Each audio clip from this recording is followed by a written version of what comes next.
ગાવી છીએ તેની સંખ્યા ઉત્તરોત્તર વધતી જાય છે.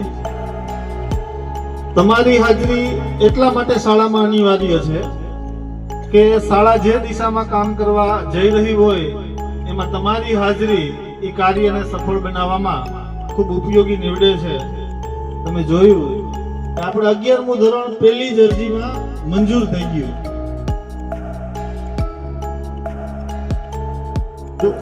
40 વિદ્યાર્થીઓ બોર્ડની પરીક્ષામાં પરીક્ષા આપવા ગયેલા અને 40 વિદ્યાર્થી બોર્ડમાં વાલીઓ અને વિદ્યાર્થીઓ ગોટે ચડે.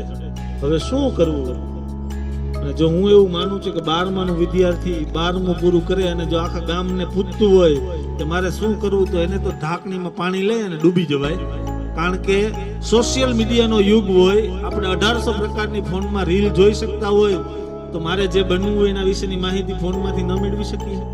એક વાલી તરીકે આપણે એનો નક્કી કરી શકીએ એની સાથે બેસીને કે ભાઈ આને આપણે શું બનાવવા ઈચ્છીએ છીએ.